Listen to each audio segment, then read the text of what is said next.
Hello everybody, this is Cornholio for Poker Strategy, and I'm playing 4 tables of the 10 cent, 20 cent limit, and it's all full ring.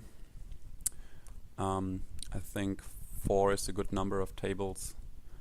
It could be a little bit boring if I play less, and I think it's too much stress and not enough time to explain if I play 5 or more. I will do some videos on full ring, on different limits for you in English, and then I will move to short-handed. At the beginning I kind of explain the basics and play according to the starting end chart, which you should do if you're new to fixed limit. Ace 9 is not listed in the starting end chart. If we look at it, Ace 9 offsuit, cannot find Ace 9 offsuit, so you should always fold this hand unless you're in the big blind and get a free play, get a free look at the flop. Now I have 6, 7 suited, and there's a raise before me, so I have no chance to play this hand. It's a good hand to draw, to be in a big pot. But against a raise and only one player limping before, you cannot play this hand. But I mean, you don't have to care a lot about pre-flop because you have the starting end chart and you can just look at it.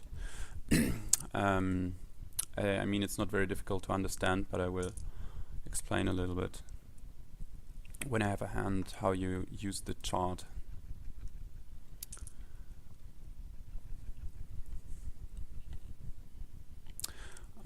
The micro limit foreign games are not very tough. There are a lot of bad opponents and which have clear tendencies and usually make the same mistakes, and you can use these mistakes for you to increase your win rate if you have the right strategy against them. The tendency in the micro limits are that the players are too loose on average, which means that they play too many hands and go to the showdown with too many hands. So you should play tight and just play your good hands and just go on playing after the flop if you flop a good hand, and you will get a payoff a lot of times. Now it's 9-10, it's not listed in the starting end chart, so it's just a check. And let's see if we hit the flop. Okay, I hit a middle pair and this is a heads up situation, so most of the time I'm ahead here.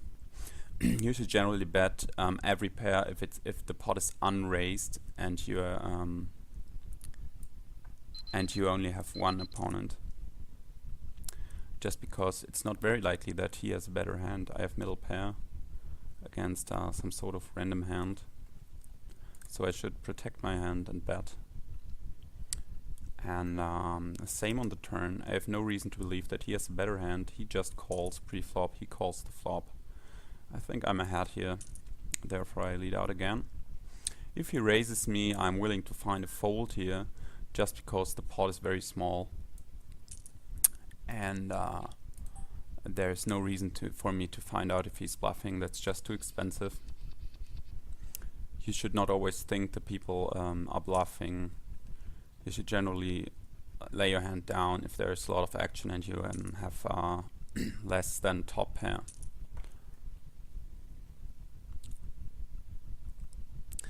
Now I have 6 deuce. It's a trash hand, but it's suited. But I can't play it against a raise, and especially not against a 3-bet. I already said that it's correct for you to stick to the starting end chart 100%. You can sometimes complete the small blind with hands that are not listed in the starting end chart when they are suited and there are already a lot of people involved. So when there are for example 5 limpers before you, limpers are people who just call before the flop, you can complete all your suited hands and just hope to flop a flush or a flush draw. but you shouldn't complete trash hands, and you also shouldn't complete hands that are not listed in the starting hand chart if there are only 1, 2 or 3 limpers before you. 9-8 is not listed.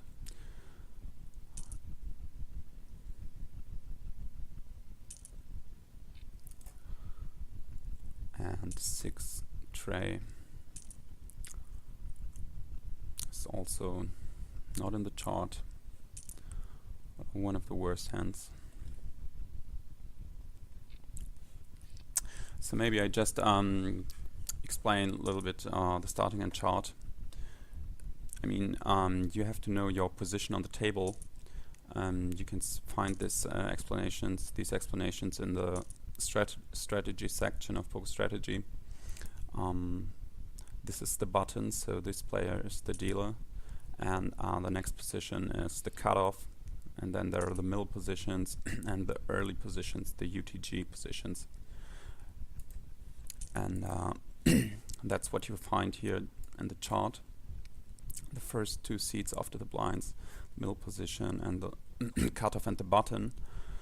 And you can play more hands if you're in a later position, as you see in the chart. And now I'm in middle position in MP3, and I have pocket kings. Okay, pocket kings belongs to the very strong hands. No matter what position I have, it's always a cap, which means that I should raise and re-raise till the betting is capped. So if he re-raised, I would also cap. So now the flop is okay for me. I flopped the overpair, so there's no ace on the board, which would be dangerous for me. But there are some straight draws and straights possible. And after you raise pre-flop, okay, let's see, ace jack in early position is a fold. I'm in UTG +2, so it's a fold from early position. I could have raised it if I was in MP.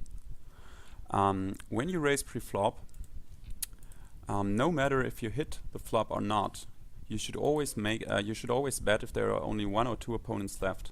So this is a standard continuation bet. But if you have more than 2 opponents, you should only bet if you flop something. So you should generally not go on playing if you didn't hit a pair or a good draw. For example, if I raise with ace jack from middle position, get 3 callers, and there's like only low cards on the board, I should just check and then play according to my odds and outs. There's also an article in the strategy section where you can read about that topic. If you have ace jack and it's 2 overcards, you generally have about 6 outs, and you can discount these outs a little bit because there are always like 2 pairs and stuff possible. So you cannot be sure to make the best hand if you hit one of your overcards. So you should discount your overcard outs maybe to 3 or 4, and then have a look at the chart, at the odds and outs chart, and see what odds you need to call. This is for if you give yourself 3 outs, or let's say 4 outs. It's, for example, 1 to 11. So you can only call if the pot is 11 times as big as your bet to call is. So I'm only getting trash hands, and but this is the winning strategy in low limit games, just to play your best hands if you have the right position and the circumstances are right. And if you improve your post-flop game a little bit, you will make you will have easy winnings on these limits. Okay, Jack 5 in the big blind. It's not listed in the chart, so I cannot defend my blind with it. 7-8 is not listed as well, but I hope to get a free play and check. Now there's a raise, and I can fold. Same on the upper right, free play, and I hope to hit like 2 pair stuff. So now I have an inside straight draw. Every 7 gives me the straight.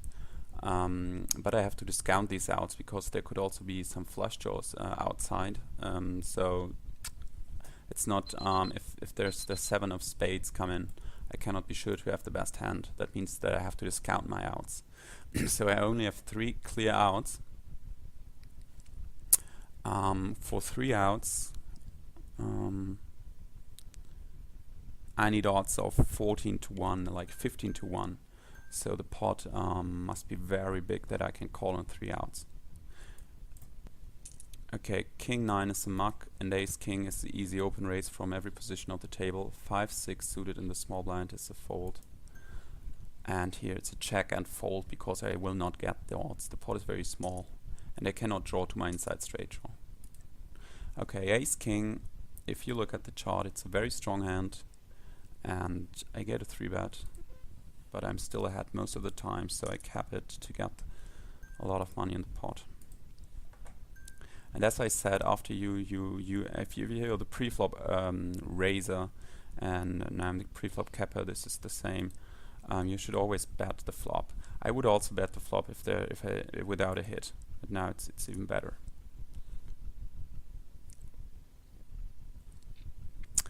And I mean, I can be confident to have the best hand. I have the top hand, the top kicker, so I'm betting every street for value and hoping to get a call down of pocket pair stuff.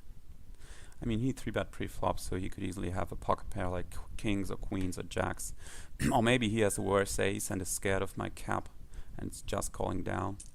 And I am leading again on the river, and if he raises me, I 3-bet because the only hand that beats me is pocket 10s, and I don't believe that he has pocket 10s. So okay, let's see 7-8 suited. 7-8 suited, it's a mixed hand. One player raises, at least one opponent calls the raise. This is the situation, but as you see, it is a fold. I could have overcalled if 2-player limped in, but after a raise, I have to fold. So let's just see. Okay, no, ace 9. It's not playable.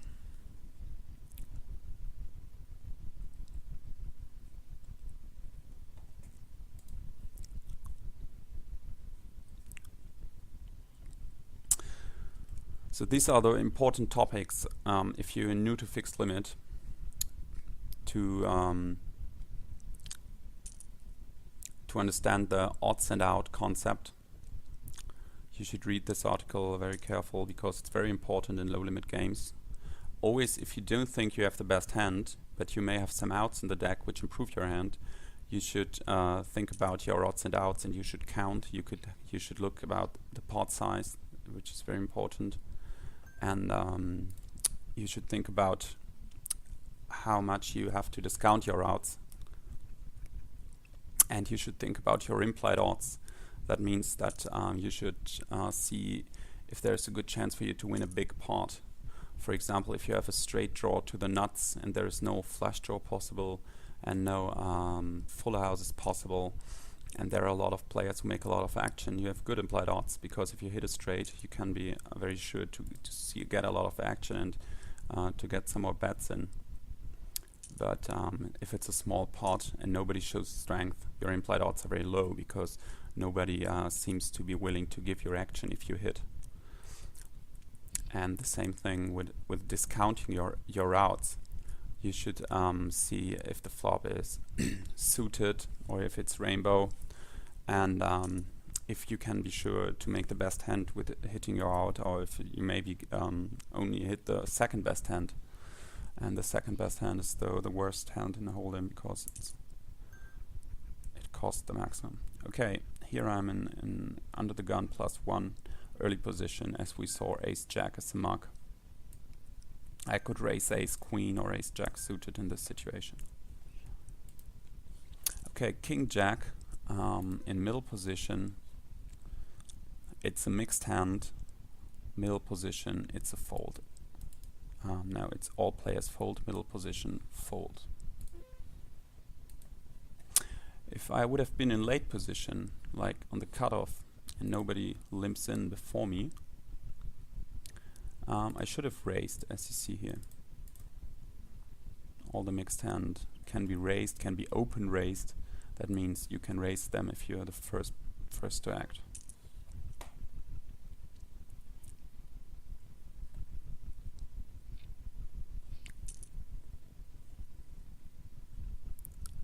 Unfortunately, I don't get any hands to explain some more post-flop concepts, but maybe I get lucky in the next hands.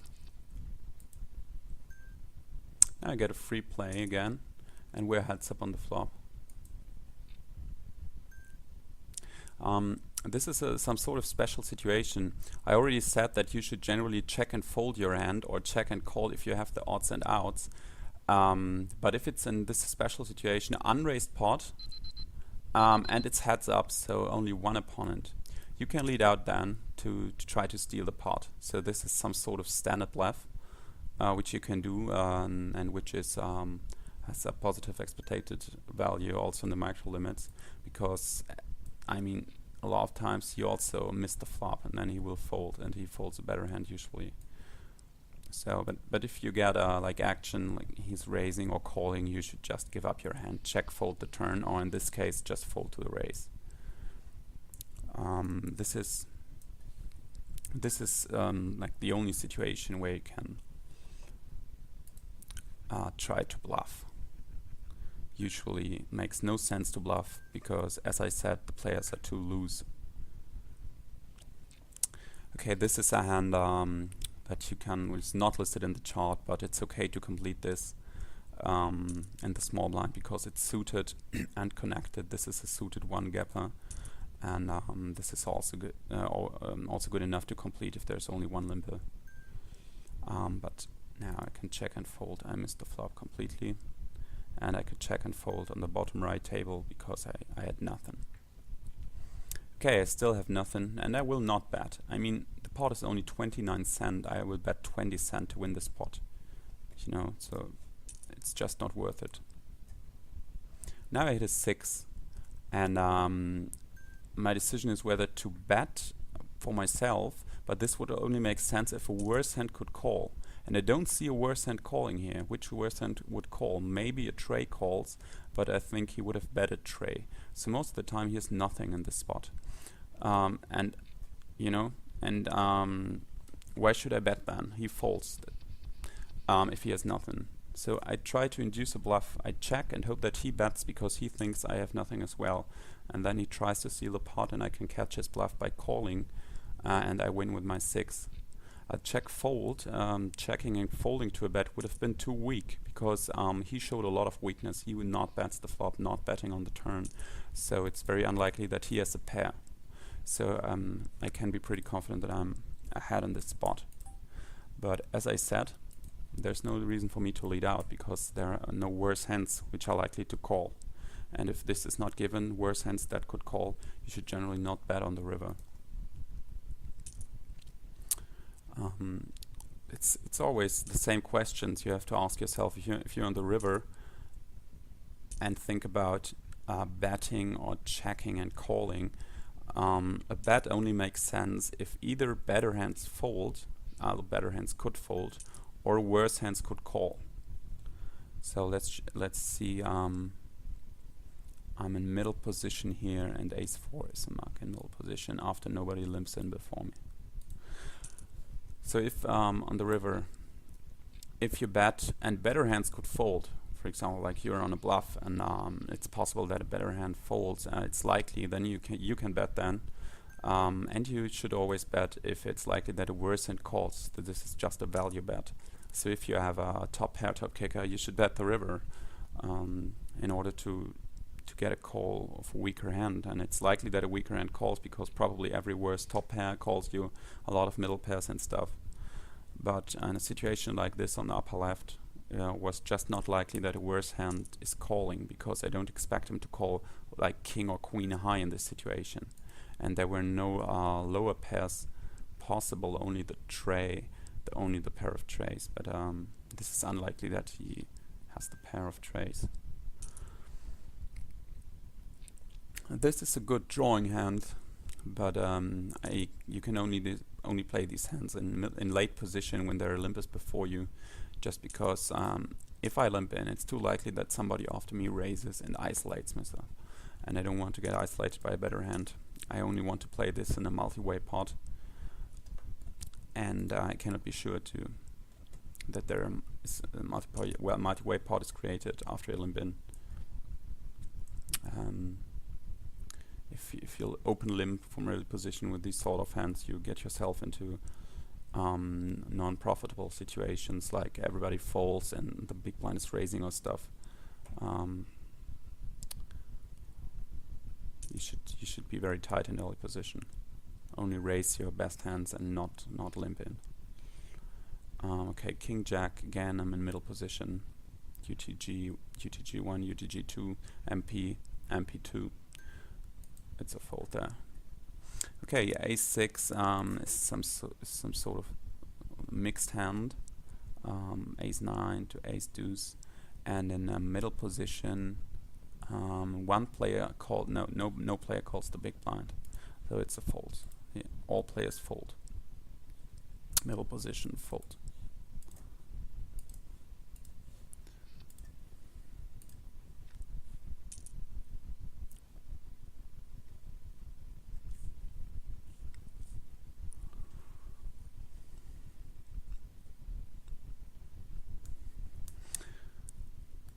And this is where you get your value from the typical mistakes of your opponents, that they try to bluff a lot and that they always call without looking at the odds and outs,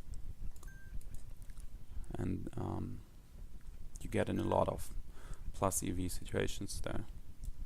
Okay, Queen 10, cannot play it in early position. Ace tray suited, and the big blind. This is a different situation. It's a mixed hand and I'm in the big blind. Okay, if there's a raise before me, I have to muck it. And if one player limps in, I should check. Okay, now this is a new situation. I don't have a pair, I don't have a lot of showdown value, but I have a strong draw. I have a nut flush draw. And you should play strong draws like mate hands. You should try to represent a mate hand and to win the pot. This is some sort of semi-bluff. So, oh, he's almost all in, so it doesn't matter. Just put him all in and see. I mean, what is he thinking about? He has 1 cent left. Oh, what was that? Okay, I win the pot with ace high, so he had nothing. Okay, pocket fives. Let's see. Let's see. It's a fold in early position. And pocket jacks. It's a very strong hand. It's easy open raise. Here I also have a flush draw, but I shouldn't play it because it's very low flush draw. There are a lot of better flush draws possible, and it's only 1-cut flush draw, and 1-cut flush draws are much weaker than if you have a 2-cut flush draw, and they are better hidden if you have a 2-cut flush draw. And there I have 3 players, so I don't have a good chance that everybody folds. So a semi-bluff makes not a lot of sense. So I should just check and then fold. I mean, I would call if I have the queen or the jack high flush draw, but now it's just too likely that one of the guys has a better flush draw, and I'm drawing dead then.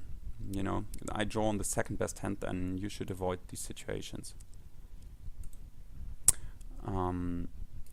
So this is one of the situations where I have to discount my outs, you know, because if there is a better flush draw outside, I don't have any outs at all.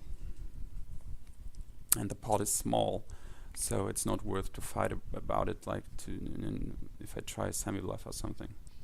And against 3 players, you basically never have a chance to get them all to fold.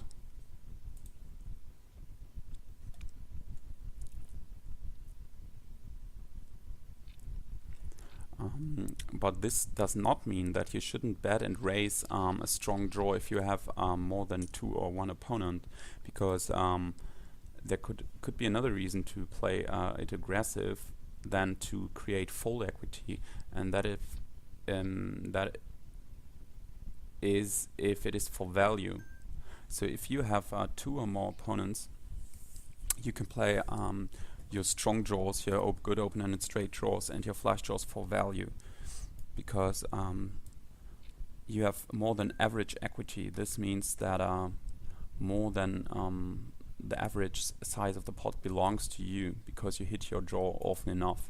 So you should like create a big pot then. For example, if you have the nut flush draw, an unraised pot with 4 opponents, you should bet out to create a big pot on the flop.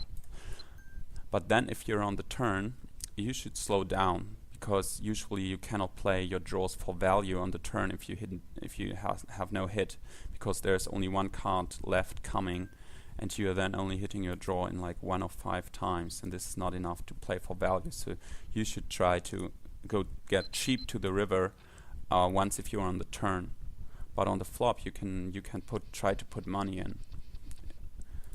But you should also slow down a little bit if the board is paired, because then there could also be full houses outside.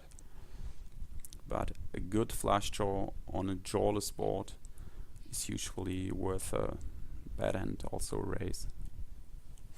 At the bottom table I had a similar situation as I had before. I was unraised pot, I only had 1 opponent, and I tried to steal the pot by leading out, but then giving up after it got raised.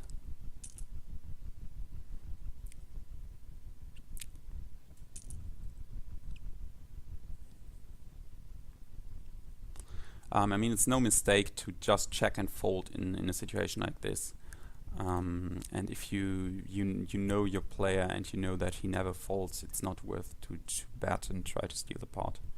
But you can try this if your opponent is unknown.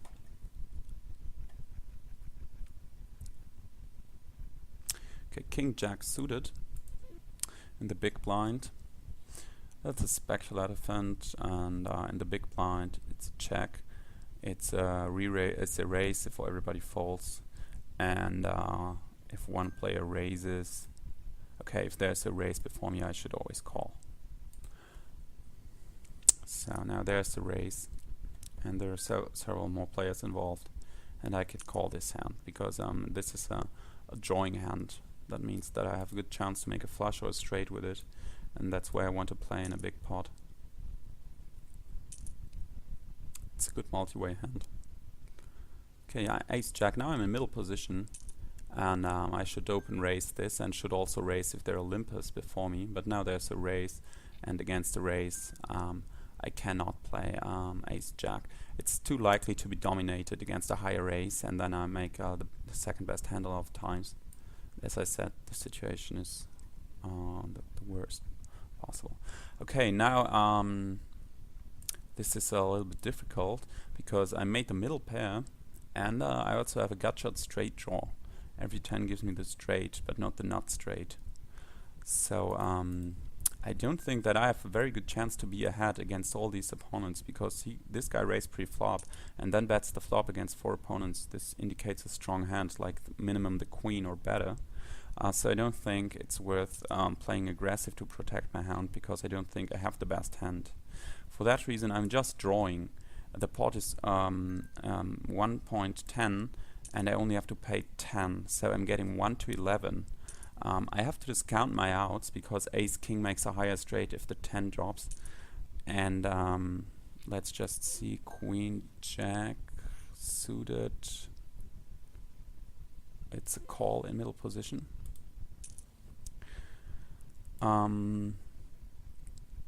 You know, my odds were 1 to 11. I have to discount my outs, as I said, and there are players behind me. This means that I have to discount more, because I cannot be sure to get these odds of 1 to 11, because one of the players behind me could raise.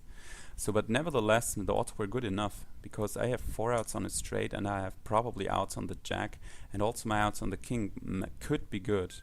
So definitely the odds were good enough to go on. But now it's very unlikely that my this, I don't know what the starting hand chart says, but I'm calling this.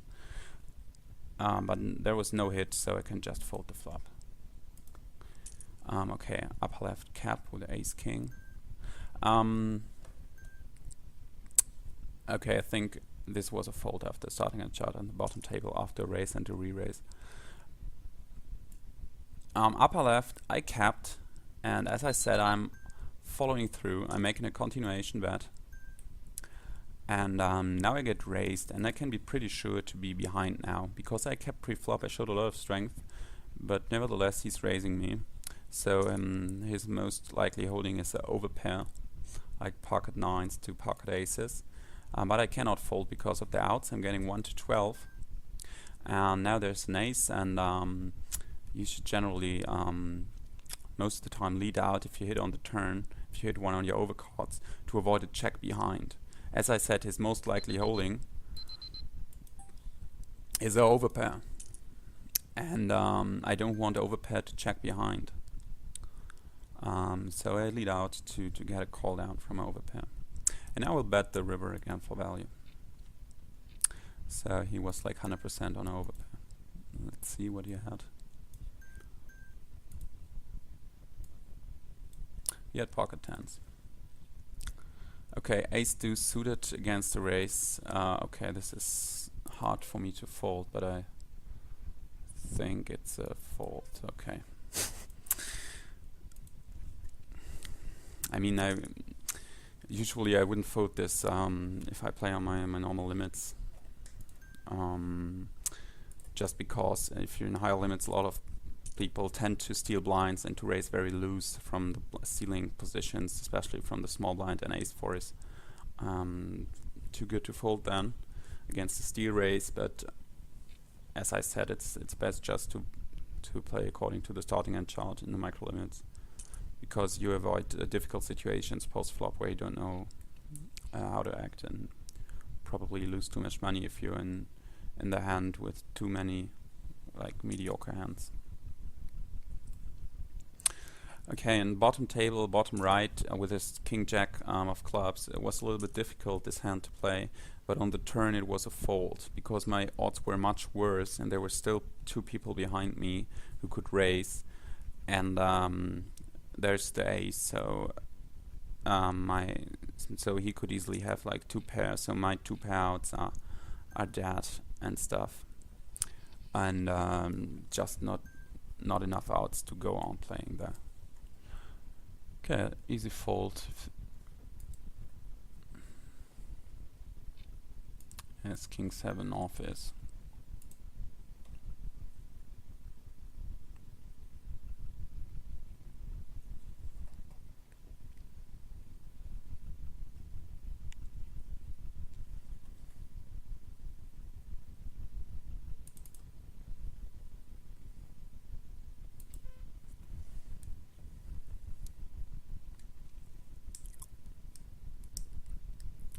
For the next videos, I'll climb up the limits. I'm playing every limit on Party Poker that you should play on 4-ring.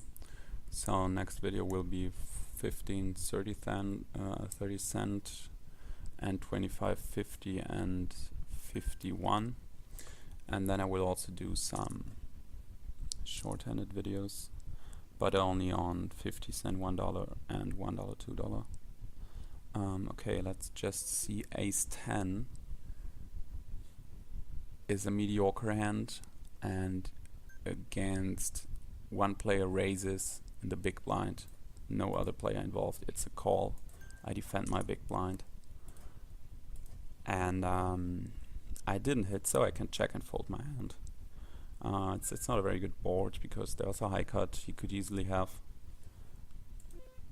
and well, and I don't have the odds to call. I'm only getting 1 to 5 to the for the call, and only my ace outs might be good, and I have a backdoor flush draw, but this is only worth like 0.75 outs. So also if I give me more outs, it's not enough. The pot is very small.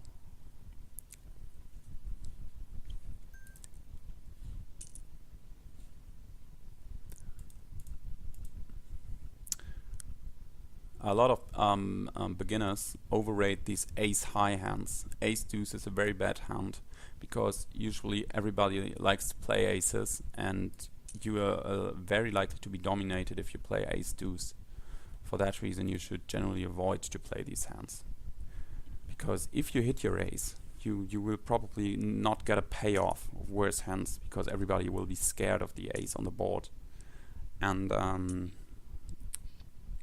as I said, it's very likely that somebody has a higher ace, then you have to pay him off with his second best hand. I mean, the baby aces in suited a little bit better. You can make the nut flush with it, so you should tend to play these in multiple pots, but also not very strong hands against only one or two opponents.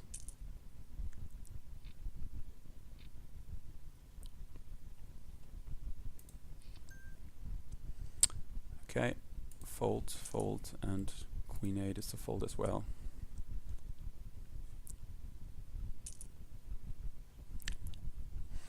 Alright, I will stop the video at this time. And the next video there will be some more concept be mentioned, and I will talk about some other topics. But maybe I get free play with my 6-9. We can use this as the last hand. Okay.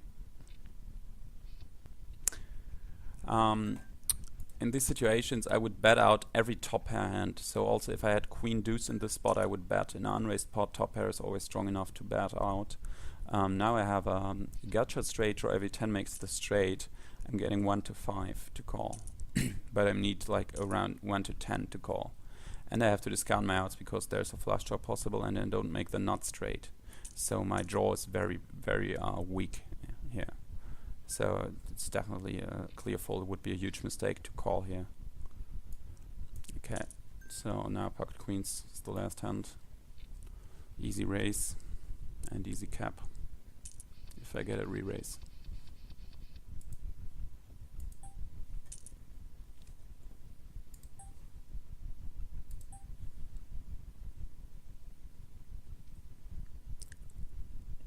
Okay, I have 3 opponents. I would check if I only have overcards, as I said, but bet if I only have 2 opponents. But now I have a strong hand, I have an overpair, that it should play aggressive and should play bad and raise for value.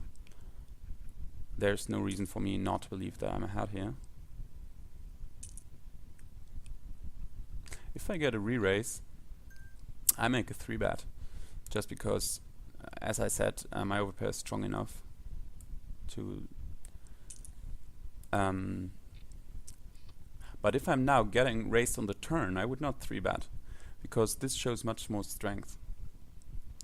This is a very strong move by him, because he raises the whole field on the turn. He could slow play a very strong hand like a set, which he flat calls on the flop to trap us, and he cannot create fold equity in this spot. He must know this because we are already involved.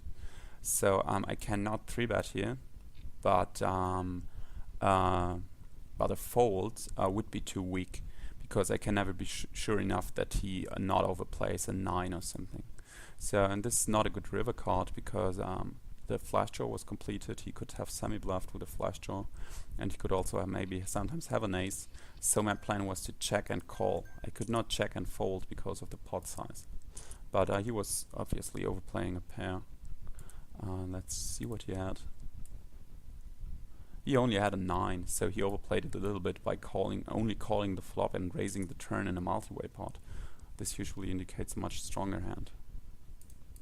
So if you have a good one-pair hands, top pairs or over pairs, and get raised on the turn, your standard line should be to just call down. Okay, in this situation, as I said, it's a standard continuation bet. It's not bluff. I mean, I could easily have the best hand. They also have to hit the flop at first. And if there's only one opponent left, and you made a continuation bet on the flop and raise pre-flop, you should also bet again on the turn. And now I was lucky hitting the top pair, and for that reason I go on value betting. because a lot of worse hands will call me here. Basically every pair probably calls me. So I was lucky here. Okay, bottom table I made a raise from the late position, an open raise, and now making a continuation bet. And hoping to take down the pot right now. Okay, this is an interesting spot. I could bet again, but I don't see a lot of reason to bet again because the board is paired. I don't have to protect a lot because he cannot make two pairs because the board is already paired and I have the 10. So it's not real reason to bet for me. I prefer to see a showdown and to draw on my outs, because it would be horrible for me to get raised here because I have outs and don't like to fold. Upper left, if it's an unraised heads up pot and it's checked to you, you should bet. So now my 10 is busted. I only have 2 pair ace and queens with a king kicker, and I could sometimes call this. The pot is 82. I have to be ahead in 1 of 5 times. He could have a busted pocket pair or a 10 jack, and I think I call this. Okay, he had a queen. So this was, I mean, something like an advanced call, because he could bluff like busted pocket pairs or busted gut shots, and my king high could be good there in 1 of 5 times. But it was a little bit of a loose call, and you should probably not do this. Okay, then see you in the next video. Bye bye.